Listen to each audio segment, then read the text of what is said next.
Enquanto Jesus estava no topo do Monte das Oliveiras, olhando para Jerusalém, seu coração estava cheio de angústia e dor. Olhando com visão divina para o futuro, ele conseguia enxergar o povo judeu disperso pelo mundo, a cidade em ruínas, o templo em chamas, completamente destruído e devastado.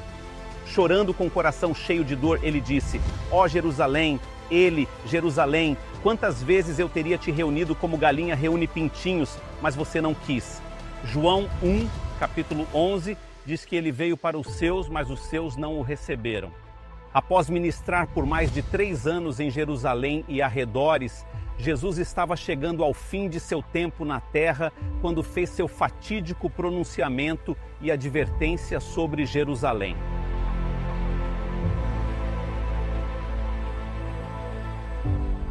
O templo que Jesus viu quando esteve no Monte das Oliveiras era a segunda construção permanente a estar naquele local.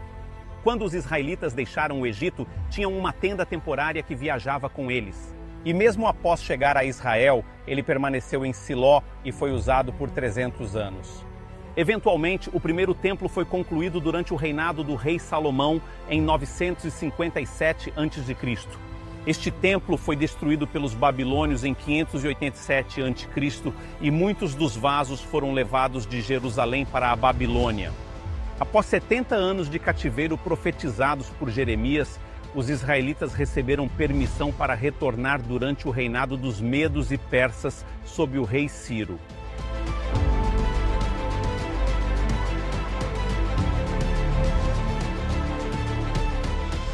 Este templo começou a ser reconstruído em 538 ou 537 a.C., após o decreto de Ciro para que os judeus retornassem a Jerusalém. Então encontraram oposição local que causou atrasos antes de concluírem a construção em 515 a.C. Este templo permaneceu por mais de 500 anos e foi aquele que Jesus visitou, falou quando criança, ministrou quando adulto e chorou antes de ser crucificado, às vezes chamado de Templo de Rúbablo, porque ele foi quem iniciou a reconstrução. Posteriormente, houve uma renovação e expansão. Durante o tempo de Herodes, Jesus mencionou em Mateus 24, versículos 15 e 16, que quando alguém visse a abominação da desolação no lugar sagrado, deveria permitir que aqueles na Judéia fugissem para as montanhas. Quando os romanos chegaram em 66 d.C., sob o comando de Céstio, que era o governador da Síria, plantaram seus exércitos fora das muralhas de Jerusalém. Esta ainda era considerada terra sagrada, pois se estendia por vários estádios do templo. Ele não conseguiu tomar o monte do templo e recuou, perdendo mais de 5.000 soldados no processo.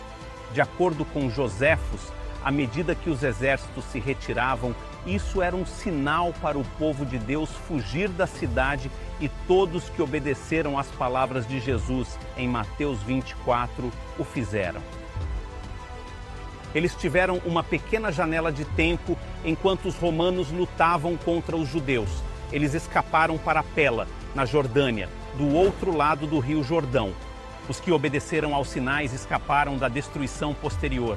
A aparente vitória sobre Céstio encorajou os judeus com uma teimosia que trabalharia contra eles. 4 anos depois, em 70 d.C., sob a liderança de Tito, os exércitos romanos retornaram.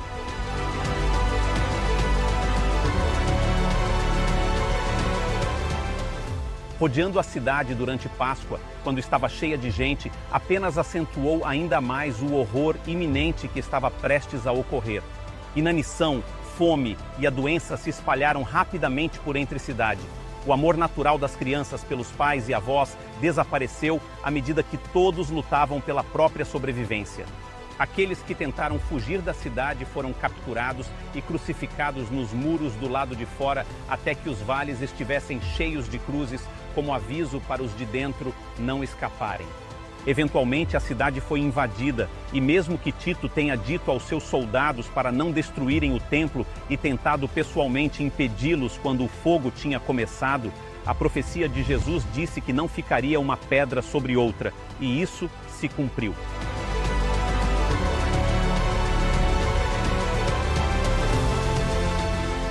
Jesus também alertou o nosso mundo hoje sobre a crise que está por vir e ele nos deu um esboço dos sinais de seu retorno para que não fiquemos na escuridão. Ele não quer que ninguém se perca e ele delineou exatamente o que acontecerá antes de ele voltar para que saibamos exatamente os sinais de seu retorno.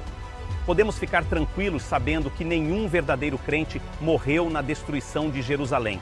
Por isso, hoje, aqueles que observam os sinais não serão destruídos, mas Jesus nos protegerá nos últimos dias da história desta terra.